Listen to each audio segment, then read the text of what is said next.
I thought I was clever. I thought I had it all figured out. I was so wrong it nearly destroyed me. Looking back now, sitting alone in this empty house that feels more like a tomb than a home, I can trace exactly where my life went from predictable to ruined. It started with boredom, that slow, suffocating kind that seeps into a marriage so gradually you don't notice until you're drowning in it. Mark was everything a woman was supposed to want. After 11 years of marriage, I could predict his every move. Home by 6:15, shoes off at the door, kiss on my cheek that had long ago lost any real feeling. "How was your day, honey?" he'd ask. The same question, the same tone, the same expectation of the same answer. We'd eat dinner, something sensible he'd compliment regardless of taste. Then he'd retreat to his home office to review spreadsheets while I cleaned up and wondered if this was all there was. He was an accountant, and God did it show in everything. He did. Our bills were paid 2 weeks early. Our retirement was mapped out to the penny. We had sex every Saturday night at 10:30, after the news but before we got too tired. Even our arguments followed a predictable pattern. Mild disagreement, rational discussion, compromise, never raised voices, never passion, never anything that made me feel alive. I'd stare at him sometimes across the dinner table, this man who'd never hurt me, never cheated, never even looked at another woman as far as I knew. He was steady, reliable, safe, and I was dying inside from the tedium of it all. The worst part? I couldn't even properly hate him for it. How do you hate someone for being exactly what they promised to be? Mark never pretended to be exciting. From our first date at that sensible Italian restaurant with the reasonable prices, he'd been exactly this: careful, measured, predictable. I was the one who'd changed, or maybe I'd just finally admitted what I'd always known. Safety wasn't enough. Ryan walked into my life like gasoline meeting a match. He owned the marketing firm where I worked, though "worked" had become a loose term by the time things really started between us. Ryan Collins was everything Mark wasn't. 6'2" with shoulders that filled out his custom suits, salt and pepper hair that he wore slightly too long, and a smile that could make you forget your own name. When he laughed, people turned to look. When he walked into a room, the energy shifted. It started with lingering looks during meetings. Then coffee to discuss the Gloria account, he'd suggest. Then drinks after work, to celebrate landing the Morrison contract, he'd say. Each step felt natural, inevitable, like gravity pulling me towards something I couldn't resist. The first time he kissed me was in his office, door locked, city lights glittering through floor-to-ceiling windows. My wedding ring caught the light as I reached for him, and for a moment I hesitated. Then his mouth was on mine, and I couldn't remember why I'd ever cared about being careful. "You deserve more than safe," he whispered against my neck that first. Time and God help me, I believed him. The affair became my secret addiction. Hotel rooms with Egyptian cotton sheets. Champagne at restaurants Mark would consider overpriced. Weekend conferences that were really trips to his beach house where we'd spend entire days in bed, ordering room service, pretending the rest of the world didn't exist. I became an expert at deception. Slipping off my wedding ring became as natural as breathing. Into my purse at hotel room doors, into my pocket before entering Ryan's car. I crafted elaborate lies with the skill of a novelist. Late meetings with clients who didn't exist. Traffic jams I'd never encountered. Shopping trips that produced no bags. Mark never questioned any of it. He'd look up from his laptop when I came home hours later than promised. Hair carefully restyled, perfume reapplied to mask Ryan's cologne. "Work run late again?" he'd ask, already turning back to his screen before I answered. "You know how it is," I'd reply, hanging up my coat, the lie sliding off my tongue like silk. "The Morrison people are demanding." "You work too hard," he'd respond, the same concern in his voice he'd had for 11 years. "Don't let them take advantage of you." The irony of that statement should have choked me. Instead, it made me bolder. I started taking bigger risks, longer, lunches that stretched into afternoons, leaving my phone on silent when Mark called.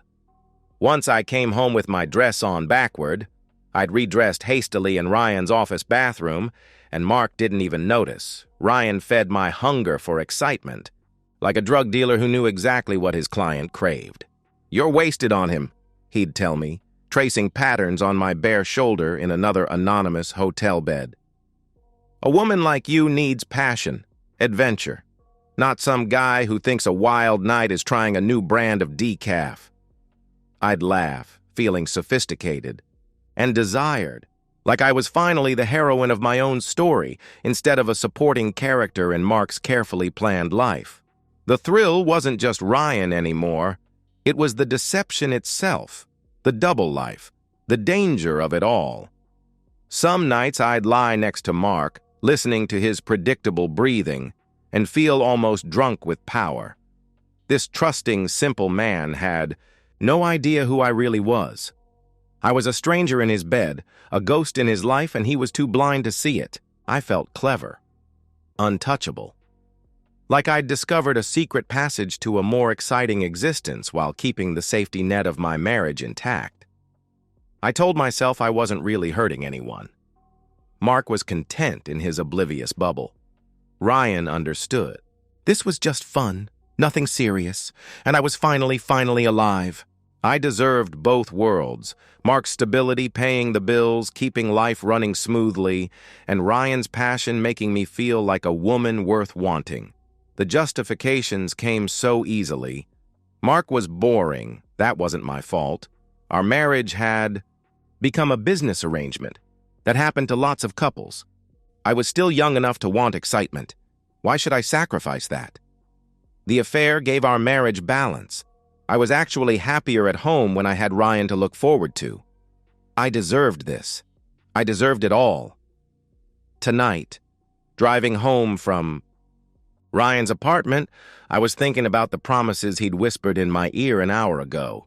Something about a weekend in Vegas, just the two of us, consequences be damned. My wedding ring was still in my purse. I'd gotten lazy about putting it back on immediately. Mark wouldn't notice anyway. He never noticed anything, I was thinking. About Ryan's hands, his laugh, how easy it had become to fool my trusting husband. The deception had become so perfect, so effortless. I never expected to find Ryan's car in my driveway or what was waiting inside it. The silver BMW caught my headlights like a mirror, and my foot slammed the brake so hard my tires screamed against the pavement. Ryan's car, in my driveway, at my house where he knew, God, he knew, never to come. My hands shook as I shifted into park, leaving my engine running, headlights still illuminating that familiar car like a spotlight on my worst nightmare. This wasn't part of our arrangement. Ryan understood the rules. His world and my home world were supposed to be separate, parallel lines that never touched. I approached the BMW slowly, my heels clicking against the driveway in a rhythm that matched my hammering heart. The driver's seat was empty. Maybe he was waiting inside? But no, Ryan didn't have a key. Mark would have. The thought died as I reached the driver's side window and looked inside. Blood. So much blood. Dark stains splattered. Across the cream leather seats, the steering wheel pooled in the cup holders. The passenger seat was a horror show. Duct tape tangled in the seatbelt, strips of it stuck to the leather with what looked like dried blood cementing them in place, as if someone had been bound there, had fought desperately to get free. My legs gave out.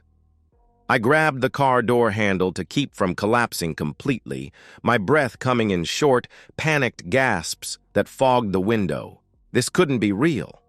This was some nightmare, some hallucination brought on by guilt and too much wine at Ryan's place. But then I saw it, and the scream that tore from my throat was barely human. My wedding ring sat precisely centered on the Dashboard, positioned like evidence at a crime scene. The ring I'd carelessly slipped off 100 times, tossed into purses and pockets like it meant nothing. The ring that should have been on my finger but never was, when I was with Ryan. It sat there now, gleaming under the dome light, surrounded by blood splatter like a museum piece displaying my betrayal. I stumbled backward, my heel catching, sending me sprawling onto the concrete. The pain in my palms barely registered through the terror flooding my system. I scrambled to my feet and ran toward the house, Ryan's name dying on my lips as a new fear took hold. "Mark!" I burst through the front door, which I only now realized had been unlocked. "Mark, are you here? Mark?" The house answered with silence. I tore through every room, yanking open closets, checking the bathroom, even looking behind the shower curtain like a child checking for monsters. His office was empty, computer off, papers neatly stacked as always. Our bedroom was undisturbed. Bed still made from this morning. "Mark, please!" My voice cracked, echoing through the empty house. "This isn't funny. Where are you?" But even as I called out, I knew Mark would never do this. He didn't have a dramatic bone in his body. He'd never staged something like this, wouldn't even know how. My phone was in my hand before I consciously decided to call 911. The operator's calm voice felt surreal against my panic. "There's blood," I gasped. "In a car, in my driveway. My husband is missing and there's so much blood." "Ma'am, I need you to calm down. Are you in immediate danger?" the operator asked. I don't know, I cried. "Just send someone." "Please!" The next 20 minutes passed in a blur of flashing lights and uniforms.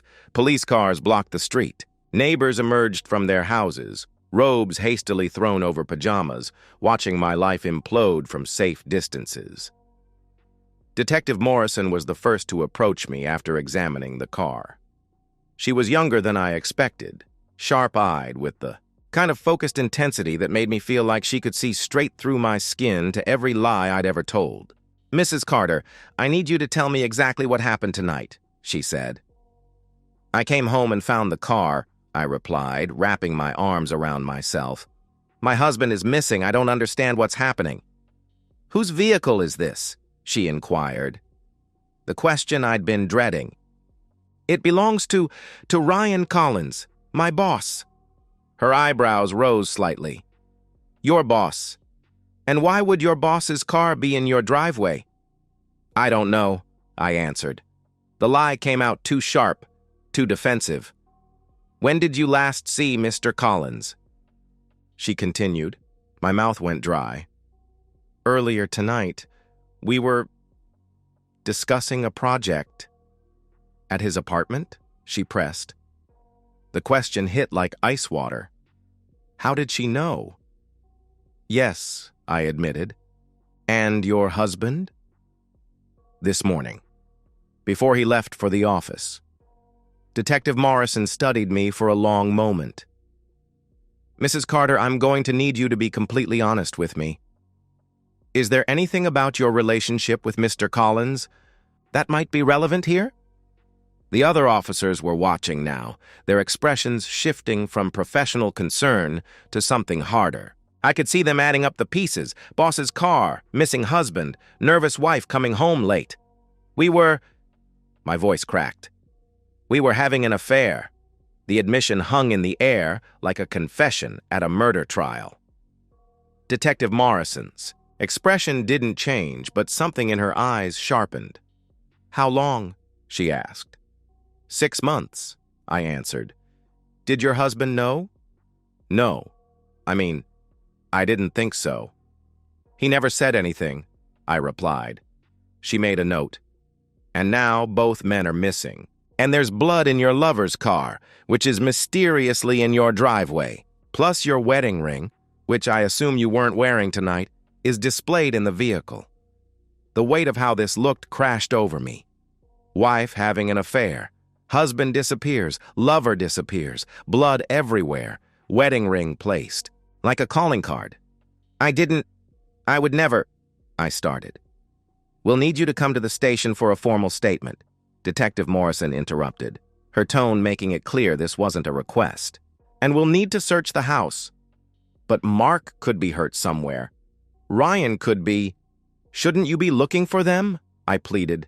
"We are, Mrs. Carter, but right now, you're the only person who was connected to both missing men. You were having an affair with one while married to the other. And now they're both gone and there's blood evidence in your driveway," she explained. She didn't say the words, but I heard them anyway. "You're our prime suspect. The police worked through the night, photographing everything, bagging evidence, treating my home like a crime scene. They found no signs of struggle in the house, no blood besides what was in the car. Mark's wallet and keys were gone, suggesting he'd left of his own accord. But his car was still in his office parking garage. According to the officer who'd been sent to check, Ryan's phone went straight to voicemail. His apartment showed signs of hasty departure, drawers pulled out, closet half empty, his laptop gone. By dawn, the BMW had been towed away for processing, but I could still see it every time I closed my eyes. That blood-stained interior, my wedding ring displayed like an accusation, a judgment, a threat. The detective kept asking questions I couldn't answer. Why was the car here? Where were the men? Why was my ring, the ring I'd admitted to regularly removing, placed so deliberately in what appeared to be a crime scene? I had no answers, but someone did. Someone who wanted me to look guilty of something terrible. The week following the discovery felt like drowning in slow motion. Each day brought new horrors, each revelation worse than the last, until I understood that someone hadn't just destroyed my life. They'd orchestrated its complete annihilation, like a maestro conducting a symphony of revenge. Mark never came home. Ryan never answered his phone. The police investigation stalled like a car with no engine. Plenty of blood evidence, but no bodies, no witnesses, no clear crime beyond two. Men who'd seemingly vanished into thin air. But their suspicion of me only grew with each passing hour, fed by the facts that I couldn't dispute. I was the cheating wife, the common denominator, the one with the most to gain if both men disappeared. The first demolition charge detonated 3 days after the discovery when I tried to buy groceries. "I'm sorry, ma'am, but your card's been declined," the cashier said, not meeting my eyes. Behind me, I could feel the weight of stares from neighbors who'd already heard the gossip. Emily Carter, the woman whose husband and lover both disappeared on the same night. "That's impossible."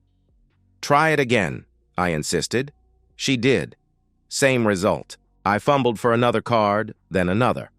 All declined. The growing line behind me shifted restlessly as my face burned with humiliation. I'll have to come back," I mumbled, abandoning my cart and fleeing to my car where I called the bank with shaking fingers. "I'm showing a zero balance on all accounts, Mrs. Carter," the representative said after an eternity on hold. "That's impossible. We had over 40,000 in savings, 15 in checking." I protested. "The accounts were closed 3 days ago by Mr. Mark Carter. He withdrew all funds and closed the accounts," they explained. The phone slipped from my numb fingers. Mark had drained everything, not just the checking, not just the savings, but everything. The investment accounts I discovered later that day, gone. The emergency fund we'd hidden in an online bank, emptied. Even the small inheritance from my mother that I'd kept separate, somehow, impossibly, drained. I was penniless, completely, utterly penniless. The mortgage payment bounced the next day. The bank called within hours, their tone shifting from courtesy to cold professionalism when they realized I had no money to make it right. The credit cards I'd been using stopped working one by one. Maxed out on cash advances I hadn't made, payments bounced from accounts that no longer existed. I sat at my kitchen table, surrounded by paper statements I'd printed in desperation, trying to understand how 11 years of financial stability had evaporated in less than a week. Every trail led to the same conclusion. Mark had systematically destroyed our financial life. But from where? How? The police said his credit cards hadn't been used, his phone was off, his car abandoned. Detective Morrison stopped by on day 5, her presence filling my doorway like a threat. "Any word from your husband, Mrs. Carter?" she asked. "You know there hasn't been," I replied. I couldn't keep the exhaustion from my voice. "Have you found anything?" The blood in the car matches Mr. Collins's type, but without a body, we can't. "Confirm anything. No hospitals have admitted anyone matching either man's description. Mr. Collins's passport hasn't been used. Neither has your husband's," she reported. "So they just vanished?" I asked. Her smile was thin. "People don't just vanish. Mrs. Carter, someone knows where they are." The implication hung between us like a blade. After she left, I realized the house had become my prison. I couldn't leave without feeling eyes on me. Neighbors watching from behind curtains, whispering about the woman whose husband discovered her affair and disappeared. The local news had picked up the story. Love triangle mystery. 2 men missing, wife under suspicion. At night, the house transformed into something sinister. Every creak of settling wood sounded like footsteps. Every shadow through the curtains looked like a figure watching. I'd started sleeping with a knife under my pillow, though I wasn't sure who I was more afraid of, an intruder or Mark himself, because I'd begun to believe Mark was alive. More than alive, he was orchestrating this. The belief started with small things. My laptop webcam light flickering on when I wasn't using it. The feeling of being watched that grew so intense I'd covered all the mirrors, unable to shake the sensation that someone was on the other side. Once, I could have sworn I saw Mark's sedan drive slowly past the house, but when I ran outside, the street was empty. My phone rang at odd hours, 2:47 a.m., 3:15 a.m., 4:44 a.m., always from blocked numbers, always dead air when I answered. The landline we'd kept for emergencies would ring once, then stop, like someone checking if I was home. "Hello?" I'd whisper, into the darkness. "Mark? Is that you? Please, just talk to me." But there was never an answer. Just the dial tone and my own ragged breathing. Ryan's disappearance was different, but equally complete. His apartment had been cleared out, not professionally cleaned as I'd first thought, but hastily evacuated. His assistant said he'd sent an email about a family emergency and taking indefinite leave, sent the same night he'd disappeared. The timestamp was 11:47 p.m., after I'd left his apartment, after his car had appeared in my driveway with blood everywhere. I tried everything to reach him, called his brothers in Seattle. They hadn't heard from him. Messaged his ex-wife. She told me to lose her number. Even drove to his weekend house, finding it locked and dark with mail piling up. It was as if Ryan Collins had been erased from existence, leaving me holding the bag for whatever had happened in that blood-soaked BMW. By the end of the week, I understood the totality of my destruction. No money, no husband, no lover, no job. The firm had suggested I take unpaid leave while the investigation was ongoing. My reputation was destroyed, my neighbors avoided me, and the police circled like vultures, waiting for me to confess to crimes I didn't commit. But the worst part was the calculated nature of it all. This wasn't random bad luck or the natural consequences of my affair. Someone had orchestrated this with intimate knowledge of my life, my schedule, my weaknesses. They'd known about Ryan, about the affair, about my patterns of deception. They'd planned every move, timed every revelation, designed every detail to destroy me while making me look guilty. The house had become a monument to my paranoia. I'd pushed furniture against the doors, installed new locks with the last of my credit, kept all the lights on at night. But it didn't help. The feeling of being watched only grew stronger.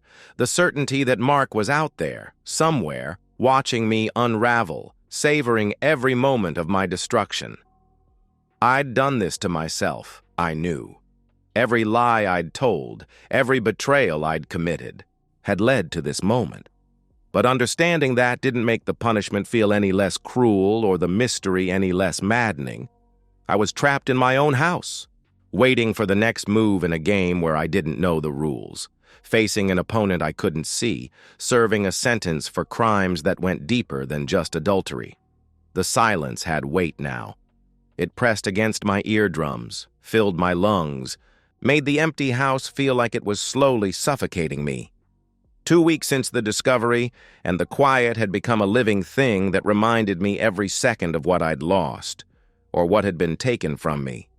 Sleep was a memory from another life. I'd given up on the bedroom.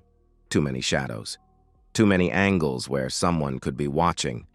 Instead, I curled on the couch, wrapped in a blanket that still smelled faintly of Mark's cologne, jumping at every sound the house made in the darkness. The curtains stayed drawn day and night. I'd tried leaving them open once, but the feeling of being observed grew so intense I'd yanked them closed with such force I'd torn one from its rod. It hung there now, crooked and pathetic, like everything else in my life. My phone sat silent on the coffee table. No one called anymore except debt collectors and Detective Morrison, who'd grown increasingly frustrated with my lack of new information. Friends had distanced themselves. Susan claimed she needed space to process. Jennifer said her husband didn't want her involved in drama, and Patricia simply blocked my number. I'd become social poison, the woman everyone whispered about, but no one would actually help. The house felt different now, corrupted by Mark's absence and my guilt. His office door stood open, the room exactly as he'd left it, papers still arranged in his obsessively neat stacks. Sometimes I'd stand in the doorway trying to understand how I'd missed it, the planning, the rage, the capability for this kind of psychological warfare. Had it been hiding under that boring exterior all along? Or had my betrayal transformed him into something I'd never imagined he could be? During the endless daylight hours, I'd developed a routine of paranoia. Check. The locks, front door, back door, windows, garage. Peer through the peephole, seeing only the empty street, but knowing someone was out there. Check the locks again. Return to the couch. Listen to the silence. Repeat. The mailbox had become a source of terror. I'd wait until full darkness to retrieve the mail, sprinting to the curb and back like something might grab me if I lingered. Bills I couldn't pay. Legal notices about the mortgage. And once, horrifyingly, a vacation postcard with no postmark, no message, just a photo of a beach that looked exactly like the one where Ryan and I had spent a weekend 2 months ago. I'd torn it to pieces with shaking hands, but I could still see it when I closed my eyes. My reflection had become unrecognizable. The woman in the mirror had hollow eyes, unwashed hair, skin pale as paper from never leaving the house. I'd lost 15 pounds from forgetting to eat, from the constant nausea, of anxiety. Sometimes I'd catch sight of myself and think it was someone else, an intruder, and the scream would be halfway up my throat before I realized it was just me, haunting my own life. The paranoia had evolved beyond simple fear into absolute certainty. Mark was alive. He was out there, watching, waiting, savoring my destruction like a fine wine. Every instinct screamed it. Every fiber of my being knew it. With the same certainty, I knew my own name. I'd see shadows moving past the windows, too quick to be wind, too deliberate to be imagination. A figure at the edge of my vision that vanished when I turned. Once, I was sure I saw Mark's car parked 3 houses down, just sitting there in the darkness. I'd grabbed the knife from under my pillow and crept outside, but the street was empty, leaving me standing in my pajamas, armed and insane-looking, while Mrs. Gloria watched from her window and probably called the police again. They'd stopped, responding to my calls about prowlers, about strange noises, about feeling watched. Detective Morrison had told me bluntly that without evidence, without sightings confirmed by anyone but me, there was nothing they could do. Maybe you should talk to someone, she'd suggested, meaning a therapist, meaning she thought I was losing my mind. Maybe I was. The worst times were between 3 and 4 a.m., the dead zone when the world felt empty except for me and whoever was watching. I'd sit in the darkness, knife in my lap, listening to the house breathe around me. Sometimes I'd hear something, a creak that wasn't the house settling, a whisper that wasn't wind, and I'd freeze, every muscle locked, waiting for Mark to finally show himself. "I know you're there," I'd whisper to the darkness. "I know you're watching. Just come out. Just end this." But he never did. If it was even him. If I wasn't just going insane, creating phantoms from guilt and isolation. The wedding ring haunted me most of all. That image, my ring centered on the bloodied dashboard, had burned itself into my retinas. I'd see it every time I blinked, this symbol of my broken vows transformed into evidence of my guilt. The police still had it, evidence in a case that would never be solved, a mystery that would never be explained. I'd started leaving lights on in specific patterns, changing them each night like a code. If Mark was watching, I wanted him to know I knew. Kitchen light on, bedroom off, then bathroom on, living room off, sending messages to no one or to someone who might be documenting my descent into madness. The money situation had passed from crisis to catastrophe. The foreclosure notice had arrived yesterday, 30 days to vacate, 30 days before I'd be homeless as well as penniless. I'd laughed when I read it, actually laughed until I was sobbing, curled on the floor, understanding that this was the final act of my destruction. Even the house, this prison that had become my whole world, would be taken from me. Ryan remained a ghost. The investigation into his disappearance had stalled completely. His blood in the car, but no body. No credit card usage. No phone activity. The business was being run by his partners, who'd made it clear I was never to contact them again. The police theory was that he'd fled after some kind of altercation, but I knew better.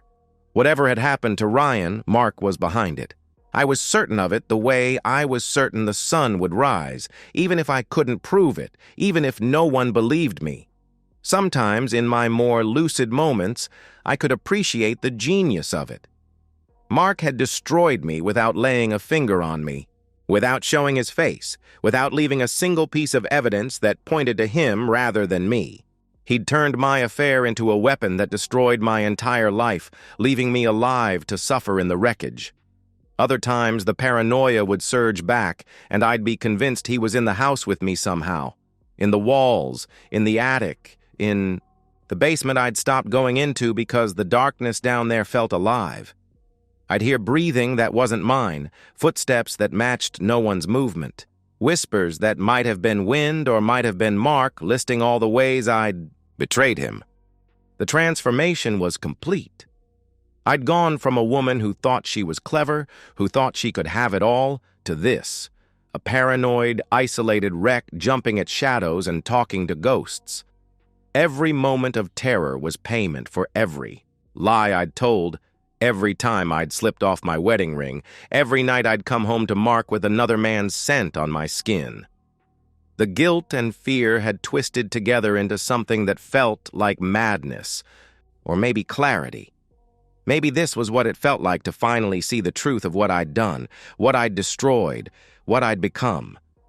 The BMW is gone now, towed away weeks ago, but I still see it every time I look at the driveway. The blood. The duct tape. My wedding ring displayed like a museum piece documenting my betrayal. The police eventually gave up, the case cold without bodies, without evidence beyond blood and suspicion. Detective Morrison's final visit was brief. They'd keep the case open, she said, but without new leads, there was nothing more they could do. The look she gave me said everything. "We know you're involved somehow, even if we can't prove it. The house will be gone in 10 days. Foreclosure final. I've packed nothing because I have nowhere to go, no money to get there. I sit in the same spot on the couch where I've spent the last month, watching shadows, listening to silence, waiting for something I can't name. The paranoia has settled into something worse than fear, a constant grinding certainty that this isn't over. Mark is out there somewhere watching me live in the hell he created. Or maybe he's dead, and I'm being haunted by my own guilt. I'll never know. That's the genius of it, the perfect revenge, the not knowing. I don't eat unless my body forces me. Don't shower unless the smell becomes unbearable. Don't answer the door for anyone because everyone who matters has already abandoned me. I exist in this space between living and dying, between sanity and madness, between certainty and doubt. Sometimes I think I hear his car in the driveway. My heart stops, every muscle tensing, waiting for the door to open, for Mark to finally reveal himself. But it's always nothing. A neighbor, a delivery truck, the wind. The anticipation is killing me slowly, which maybe was always the plan. Ryan never reappeared. No body was ever found. He exists now only in police files and my nightmares. Another ghost in a house full of them. I wonder sometimes if Mark killed him, if that was really Ryan's blood in the car, or if somehow they were working together. The theory sounds insane even to me, but insanity and I have become intimate friends. The neighbors avoid my house like it's cursed. Children cross the street rather than walk past my yard. The mailman leaves packages at the curb rather than approach. The door. I've become a cautionary tale, a living ghost story about what happens when you think you're clever enough to have it all. Every night I perform my ritual. Check the locks, close the curtains, grip the knife, sit in darkness, listen, wait. Wonder if tonight will be the night Mark finally shows himself, finally ends this psychological torture with something more direct. Part of me wants him to. Anything would be better than this endless uncertainty, this slow dissolution of self. But another part knows this is exactly what he wants, if he's even alive, if this isn't all in my head. He wants me to suffer in uncertainty forever, to never know if he's watching, to never know if he'll come back, to live every day in fear of the moment he might walk through that door. The wedding ring haunts me most in the quiet hours before dawn. Such a simple thing. A band of gold I'd treated so carelessly, slipping it on and off like it meant nothing. Now it means everything. It's evidence of my guilt, symbol of my betrayal, the last thing connecting me to the life I destroyed. With my own hands, I've started seeing things that aren't there. Mark's face in windows, Ryan's body in the backyard, blood that vanishes when I look directly at it. The line between real and imagined blurred beyond recognition weeks ago.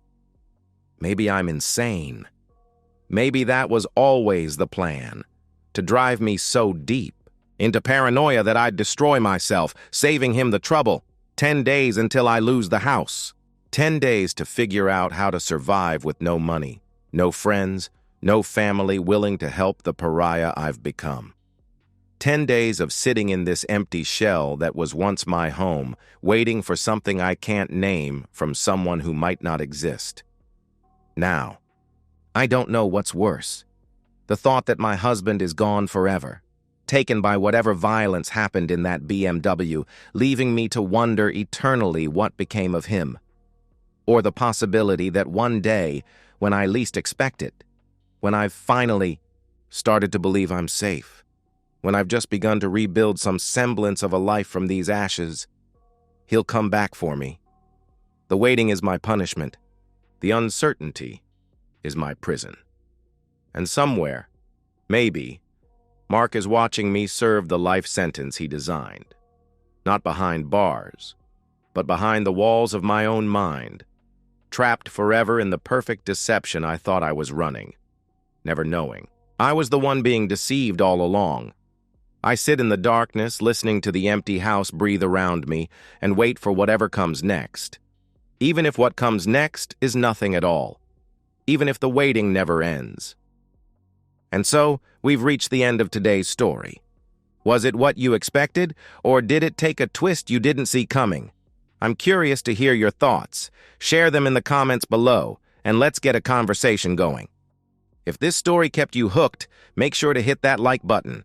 And if you're new here or just haven't subscribed yet, now's the perfect time to join our community. I bring you fresh, captivating stories every day, so click that subscribe button and turn on notifications so you never miss out. Thanks for watching, and I'll see you in the next one.